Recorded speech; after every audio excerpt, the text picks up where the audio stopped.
Good evening and welcome. My name is Christie Edwards. I'm the Director of International Humanitarian Law here at the American Red Cross. And we are honored to have a really fantastic guest with us tonight to talk about humanitarian assistance and the legal frameworks that guide how humanitarian actors deliver assistance in armed conflict. So I'd like to introduce Emanuela Chiara-Gillard, who is a Senior Research Fellow at the Oxford Institute for Ethics, Law, and Armed Conflict. And she has a long history of working on these issues with organizations such as the UN, the ICRC, and quite a few other organizations, and has been thinking and writing about this for quite a while. So we're really, really honored to have her here with us. And the reason we decided to have this conversation tonight is that one of the major issues that has been discussed over the past year or so, and will be discussed further at the World Humanitarian Summit later this month, is how to enhance humanitarian access.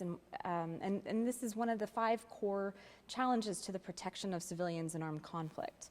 And as Manu has noted in some of her work, the severe restrictions on the provision of humanitarian assistance in a number of recent conflicts, such as Syria and Sudan, as well as the politicization of humanitarian convoys sent by Russia to eastern Ukraine, have given rise to considerable interest in the legal framework regulating relief operations, as well as unprecedented Security Council actions. So I've got a number of questions for Manu this evening, and we hope that all of you will give us your questions as well.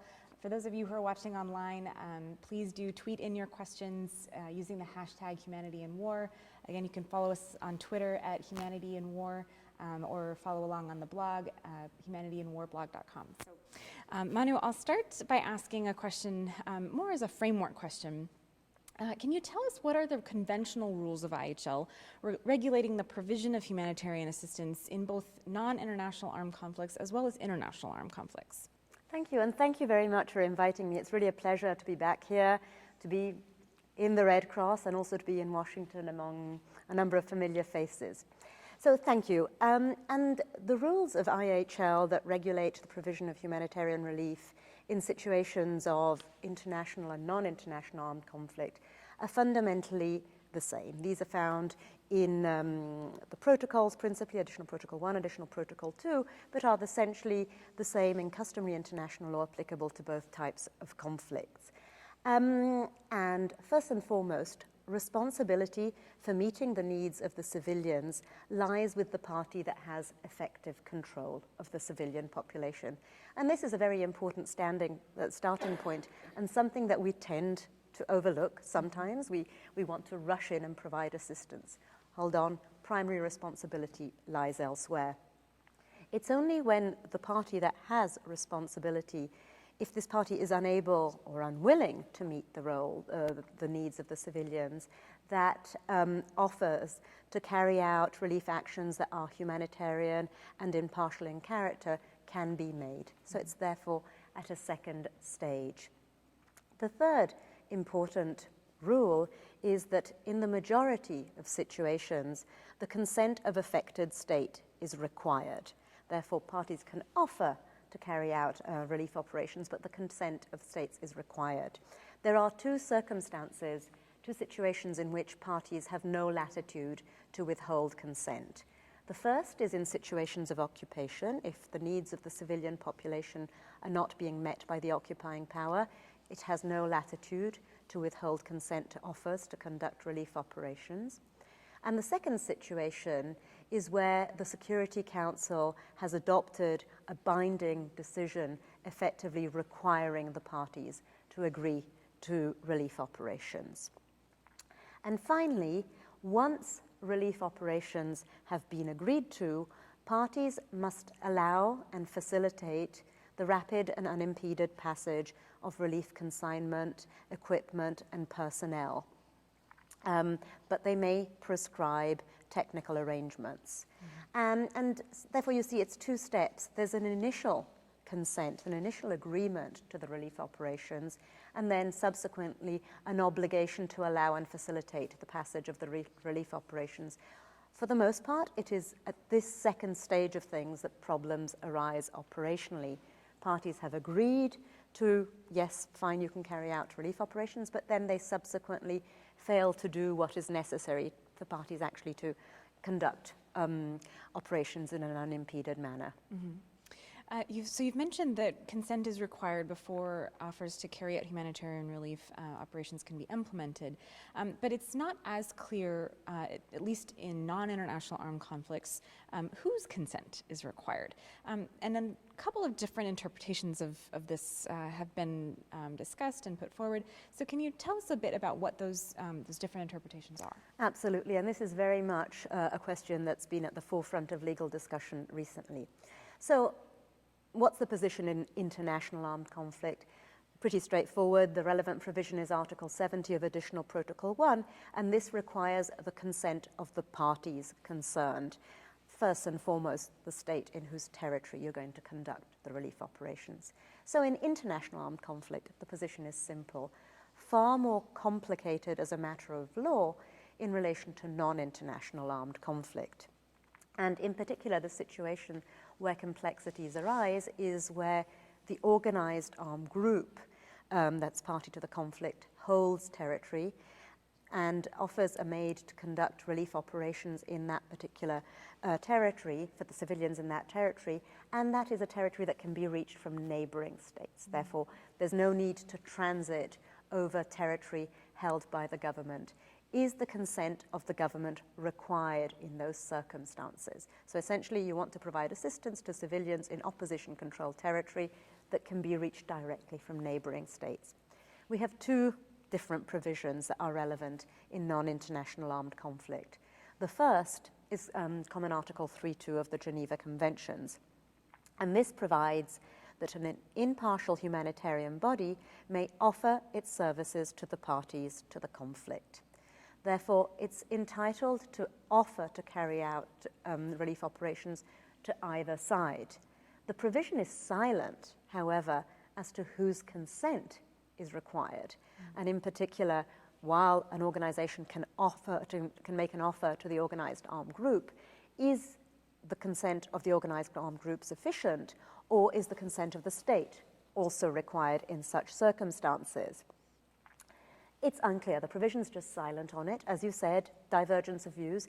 Some interpret this silence as implicitly allowing relief operations to be carried out if the party to whom the offer is made agrees to them. So in the circumstances we're looking at, if the opposition group agrees to the offer, that's fine. The consent of the state is not required.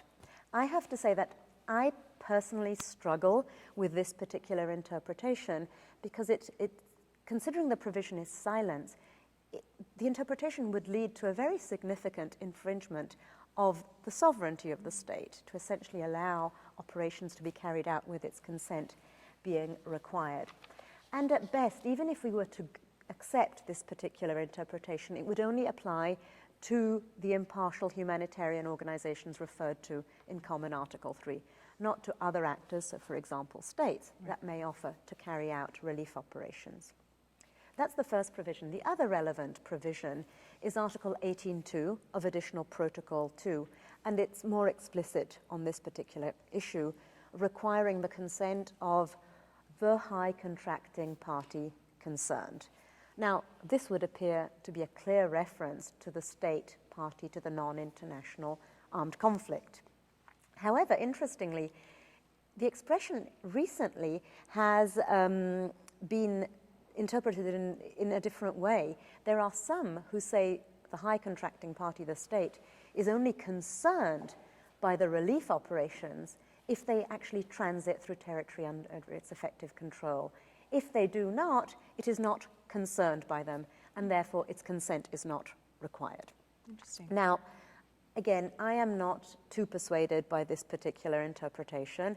I have to say that it stands a bit at odds with reality. A state is very much concerned by relief operations in its territory. So that's from a practical, political point of view. From a more formal treaty interpretation point of view, I feel it sits uncomfortably with the reference to the high contracting party concerned in Article 18.2, because there may be circumstances in which there is no high contracting party concerned on the basis of this reading.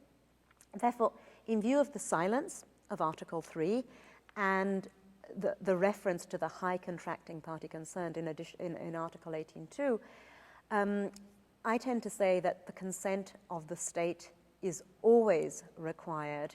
However, in situations where the relief is intended for civilians in opposition-held areas that can be reached from neighboring states, for example, the state will have a narrower range of permissible grounds for withholding consent than in other circumstances.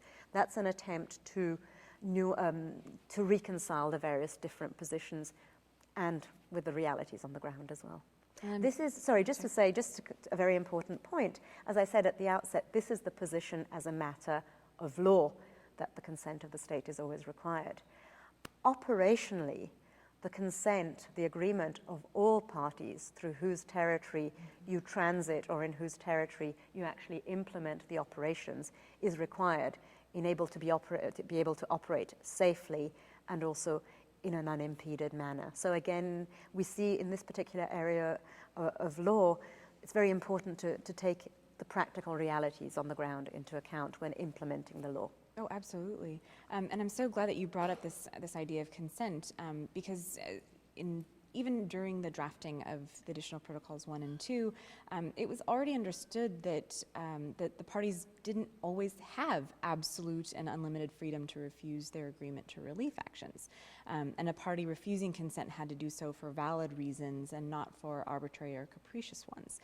So can you tell us what actually amounts to arbitrary withholding of consent?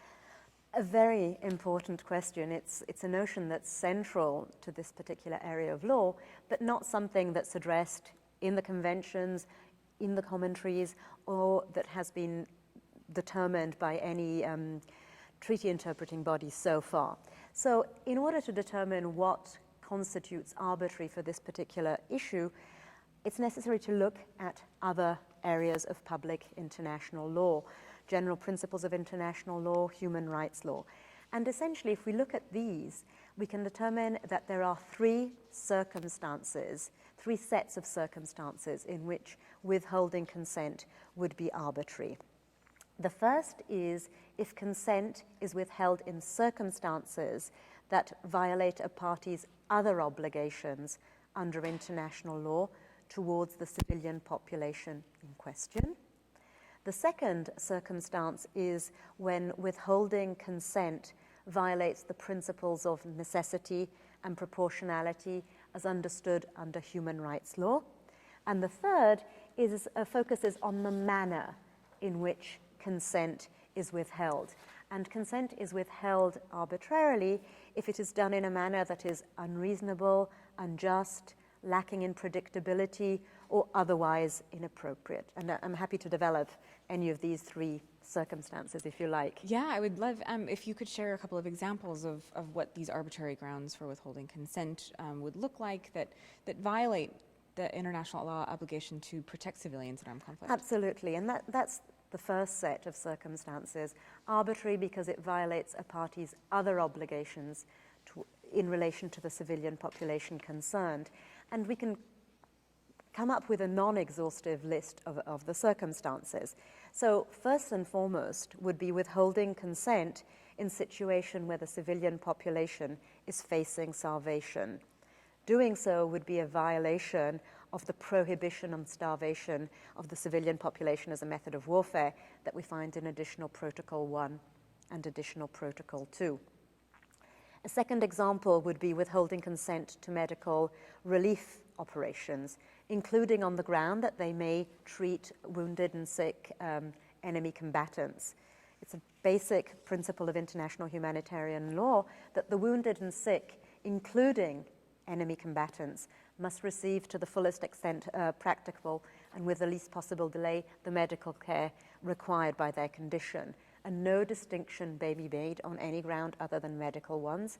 So withholding consent to relief operations, medical relief operations on the ground they could treat wounded enemy combatants would clearly violate this particular rule. Moreover, the same relief operations are likely to benefit the civilians in the same area, and they too would be denied the medical attention to which they're entitled. Another possible example would be withholding consent in order to punish the civilian population for acts for which it is not responsible. For example, acts committed by the party that has effective control over it.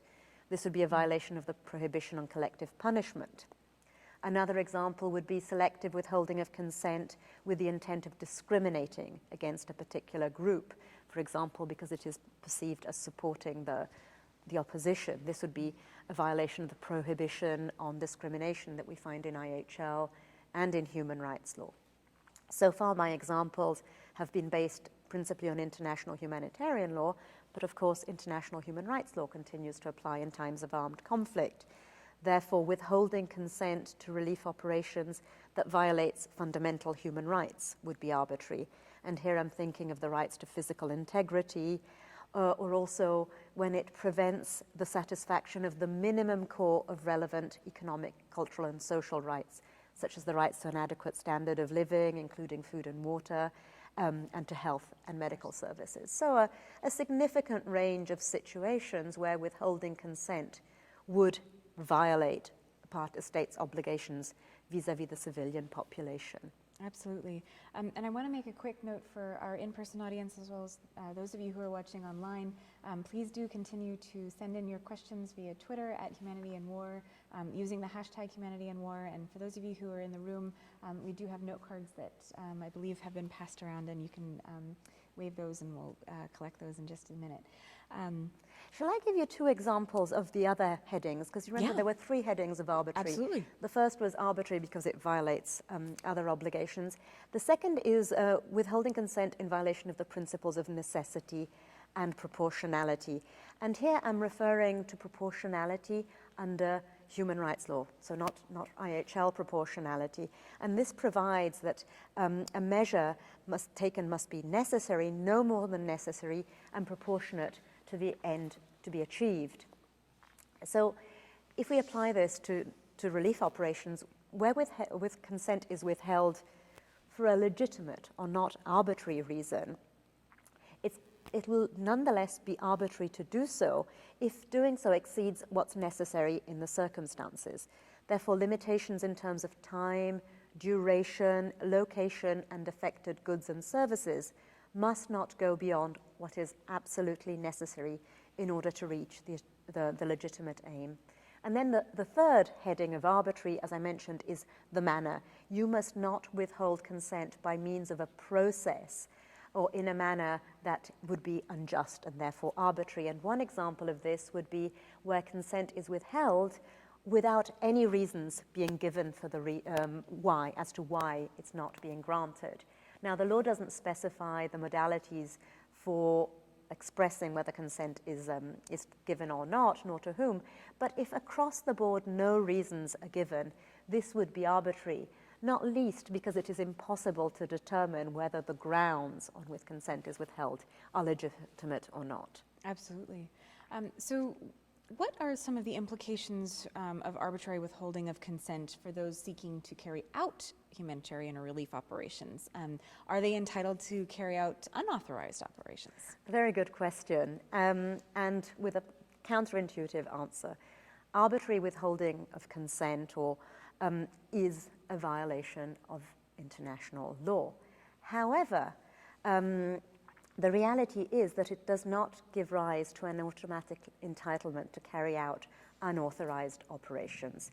And this is where the law gets a little bit complicated. There's in fact a distinction to be drawn between states and international organization. Therefore, those entities that are bound by the general rules of public international law, and private actors, such as NGOs. Mm-hmm. The law regulating the consequences of arbitrary withholding of consent are different. If we look at states and international organizations first, even though withholding consent arbitrary is a violation of international law, if they carry out unauthorized operations, they would in fact be violating the state's sovereignty and territorial integrity.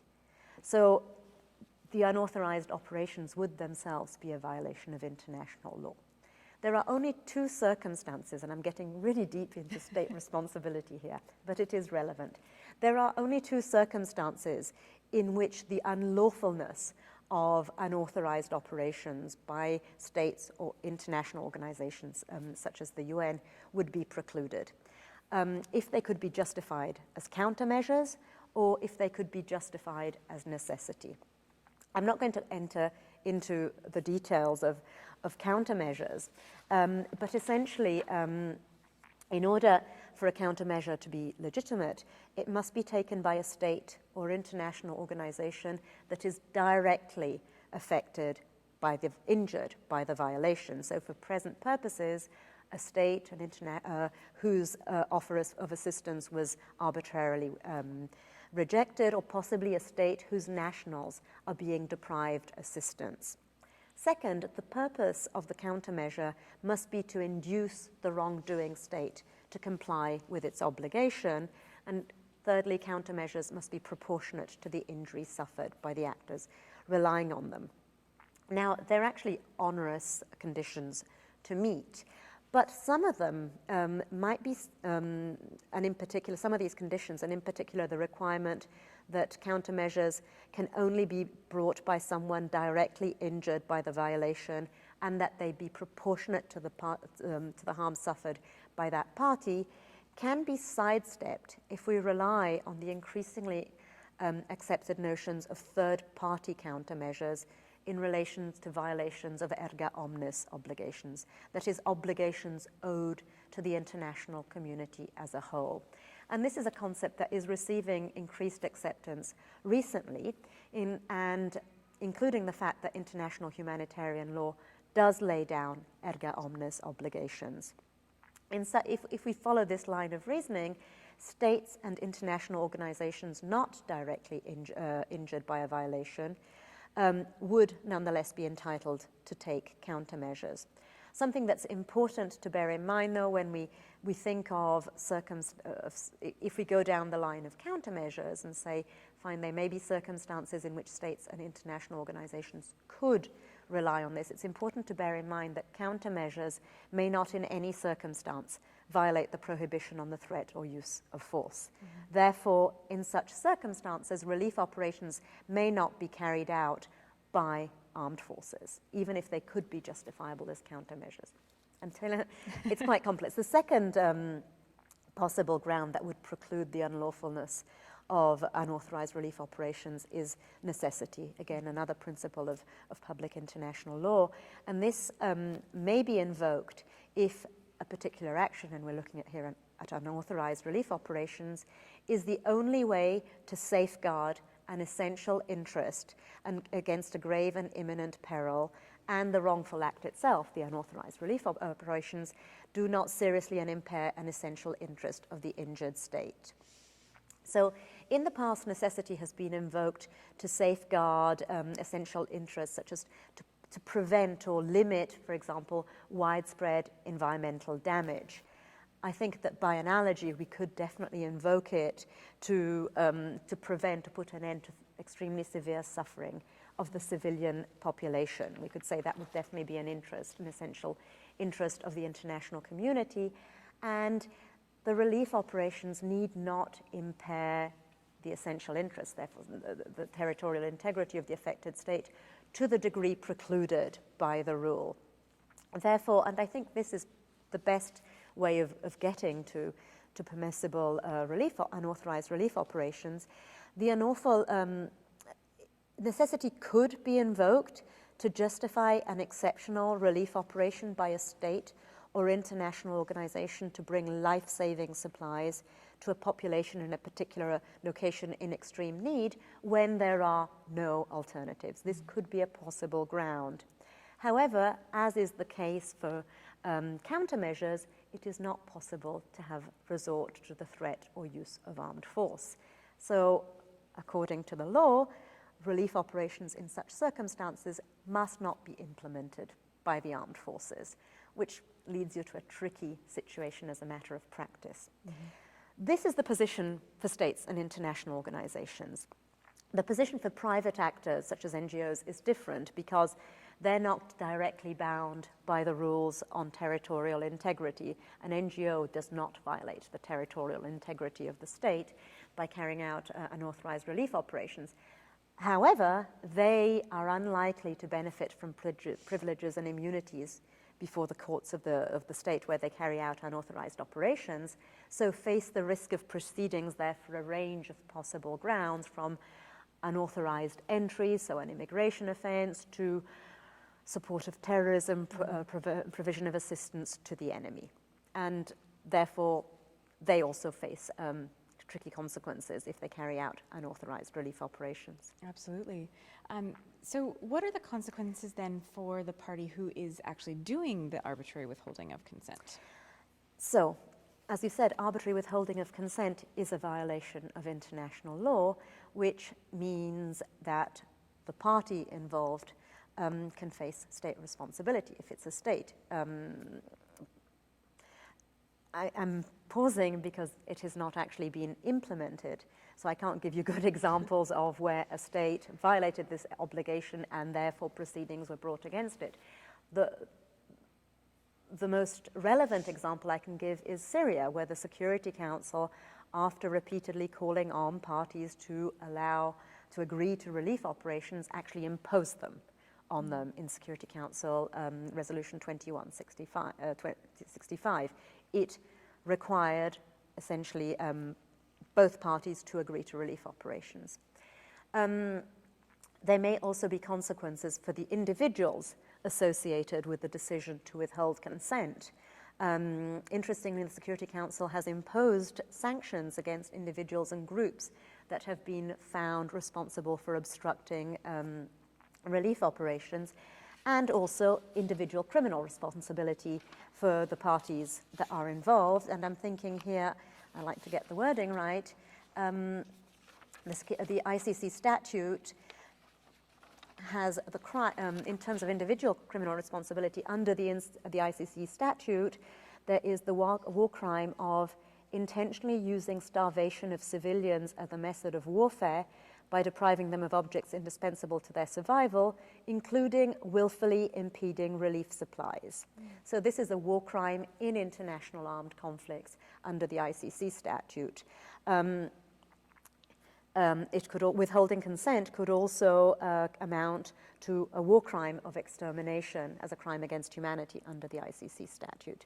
So there is a range of possibility for holding accountable both the party that's withholding consent and the individuals involved in this decision. Wonderful. Well, I mean, it's not wonderful, but it's interesting that there are countermeasures available for the withholding of consent. And again, quick reminder that if you do have questions, please fill those out on your cards or send them in via Twitter using the hashtag #HumanityInWar and on our Twitter handle @HumanityInWar. So I'd like to, we've spent a bit of time talking about some of the legal provisions that are relevant here, but I'd like to switch gears a bit and talk about some of the operational challenges.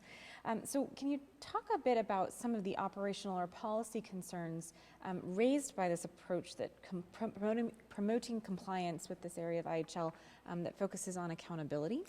Certainly, and as I said, it's an area of IHL that's very close to operations. What do we want to achieve? We want to be able to bring assistance to people in need while they are in need.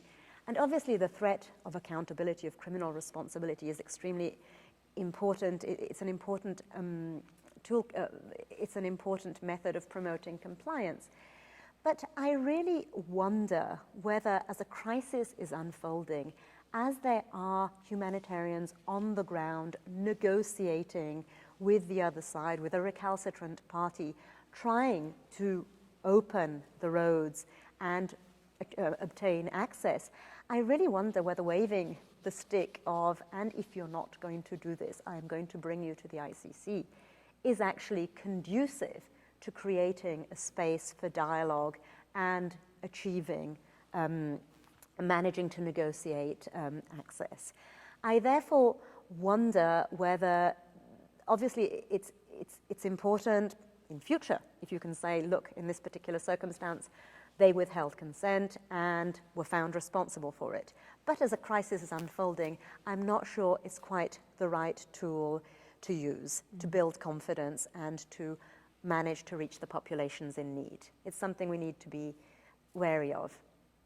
Absolutely. So last question from me, and then I'll turn it over to all of you to ask questions. But could you give us some recent examples of mechanisms established to build confidence between those seeking to conduct humanitarian relief operations and relevant states that actually did allow a quick and unimpeded passage of humanitarian supplies or equipment, personnel, to the civilians who really did need this kind of support? Absolutely, and I think building confidence is very much the key word here as a crisis is unfolding. You have the legal framework. It's important for everyone to be aware of it, but we're not arguing this in court. We have to build confidence. We humanitarians have to build confidence with the parties to the conflict whose consent we need. And it's a progressive negotiation to get to this stage.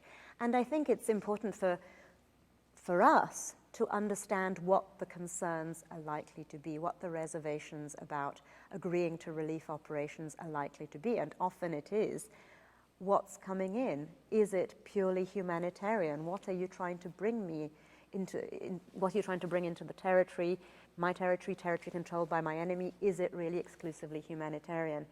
And I think there's been, interestingly, 2 recent examples where mechanisms were developed very much to be able to try and reassure the other side that the goods coming in were indeed exclusively humanitarian.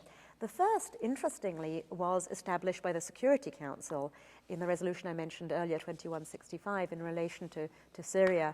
On the one hand, it essentially imposed the obligations. The parties had no latitude to withhold consent anymore. And at the same time, it established a UN monitoring mechanism that would actually oversee the goods coming into Syria. And this was the very delicate issue of goods coming in cross-border into opposition-held territory. The Security Council established this monitoring mechanism whereby the UN is overseeing the goods that are coming into Syria. That's a first example. A second one, interestingly, was established in relation to Yemen. And here the situation was slightly different. The Security Council had adopted an arms embargo, and the coalition was overseeing its implementation, which with such rigor that effectively it was very difficult for humanitarian and commercial goods to come into the country, so much so that the situation was described as a de facto blockade. And I particularly like this second example because it was set up without the involvement of the Security Council. And the Security Council, as we know, is a political actor, and I don't think it's very risky for political actors to get involved in humanitarian negotiations. This mechanism in relation to Yemen was set up by agreement between Yemen, the Emergency Relief Coordinator, and the coalition. And essentially, it is an agreement that is exclusively for humanitarian consignments coming in by sea and by air. And the passage is notified by the UN Office for Coordination of Humanitarian Affairs to the Kingdom of Saudi Arabia, that notifies the other coalition parties. It's a far lighter mechanism than the one for Syria. The goods are not searched. There's just a notification of the shipments coming through. And it seems to be working well. It's light. As I said, it was established as should be between the parties to the conflict. And it seems to provide the reassurance that the parties need as to the nature of the goods. So I think 2 interesting examples of mechanisms that, as you say, allay their concerns, respect the entitlement of parties to carry out searches to impose technical requirements, but also facilitates the entry of the goods, which is ultimately the objective in these circumstances. Great, thank you. So we've got a couple of questions from the audience so far. The first is, are there any protections for NGOs or staff when violating or participating in relief acts? Absolutely. This is a very important point because I presume the question is when they're carrying out unauthorized operations. So, yes. While the operations are unauthorized and they may be brought before the domestic courts, for example, for illegal entry or for assisting the enemy, they remain civilians. This is something extremely important to bear in mind. They don't lose the protections to which they are entitled as civilians. So they must not be attacked, and their goods must not be attacked. So that's a fundamental point. What's important to bear in mind, though, is that the state has no obligation to allow and facilitate their operations, of course. That only exists in relation to relief operations that have been authorized. If you're operating without authorization, you remain civilians and therefore protected at that, but the parties do not have an obligation to allow and facilitate your operations. Great, thanks. So the second question is, could you discuss a bit the concept of bringing the internet or cell phone technology to war zones to field non-combatant input? Very delicate question. And I know that there has been a lot of thought given to these new technologies and how they can be used to collect information as to the needs, as to the response, as to possible violations. I have to say, the humanitarian in me sighs a bit, because when we're talking about the challenge of bringing relief consignments in, one of the type of items that is most problematic is telecommunications equipment. So for example, in that Yemen example I just gave you, the one instance when things did not work out was when one of the shipments contained telecommunications equipment, sat phones. So telecommunications equipments are something very delicate, understandably so, because parties are worried that it is going to be used and abused to collect military information. So here is one of my concerns. I mean, it's really a delicate area. I can definitely see the value in using new technology to gather information as to the needs, particularly where it is very difficult to have access. At the same time, I'm concerned that parties are going to think that humanitarians are out there to gather information. That's the purpose of their cell phones, to collect information on possible violations, and therefore will not allow them to have telecommunications equipment, which is essential to carry out operations. So a very difficult balance to get right, and something I always pause at, and I'd say something that needs further attention among operational actors. It's not really a legal issue. As a matter of law, it's not specifically addressed. It's much more an operational question. Definitely. We actually have a follow-up question to the first question about protections for NGO workers.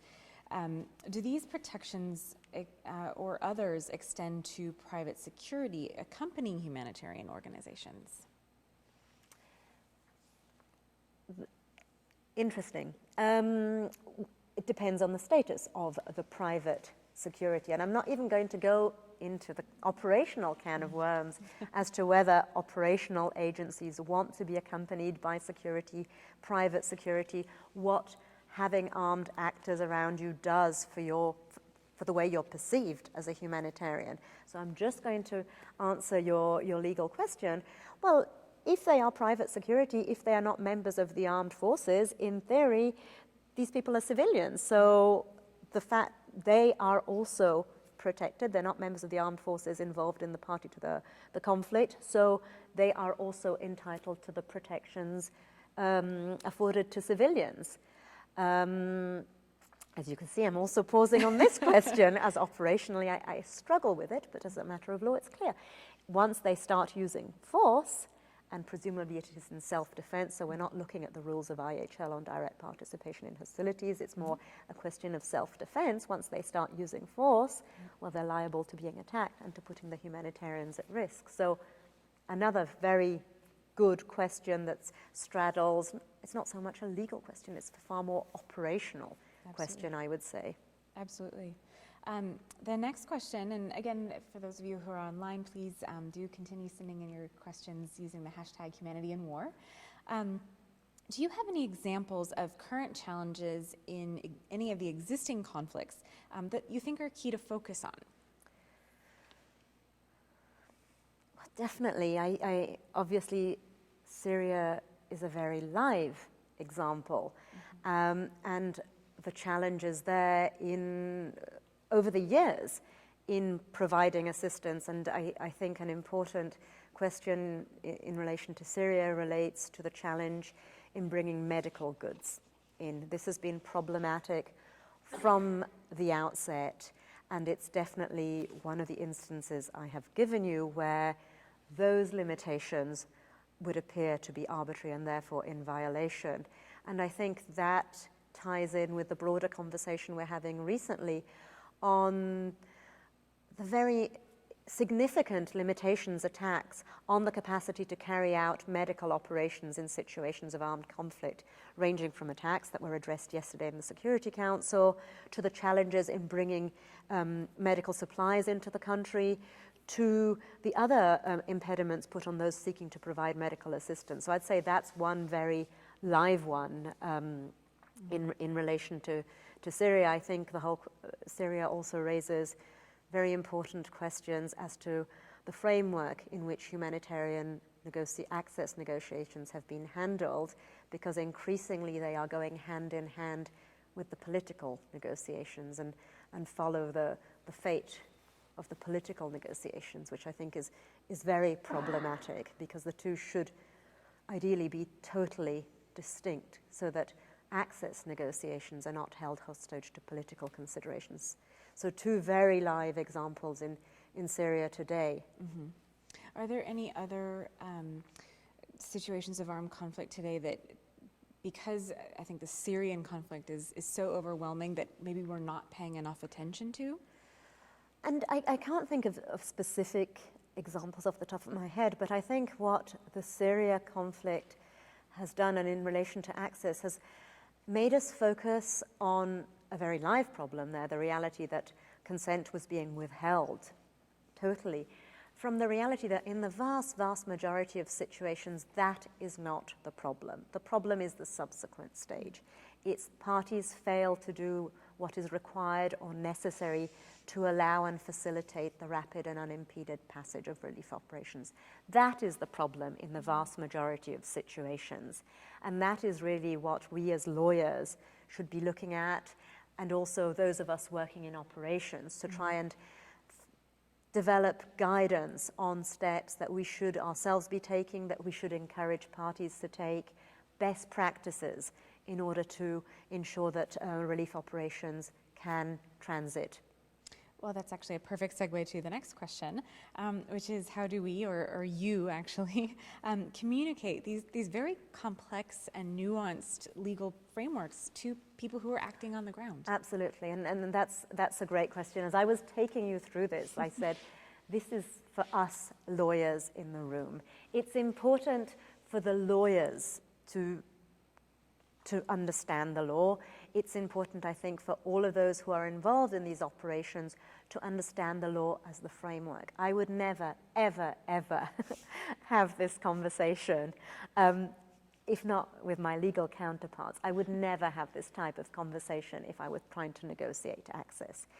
The law is really the background to these conversations. It's much more about trying to make parties understand the need to provide assistance, and that's something that's well understood by all, and to agree upon a framework, as we were saying, a confidence building mechanisms. Let's try and understand each other's needs and concerns, and definitely you do not go into the law when trying to negotiate access. It's something that's at the back of everyone's minds, and I have to say, as a lawyer, when working on this particular issue in a variety of organizations, I say, please do not turn it into a legal discussion.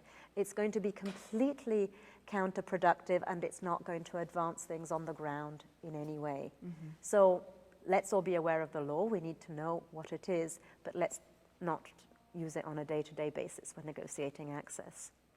Great, thank you. Well, I think that's it for questions for this evening.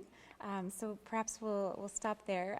For those of you who are here tonight, and also for those of you who are watching online, I do want to give a quick plug. We are actually going to be having a conversation with Professor Andrew March from Yale University on May 17th.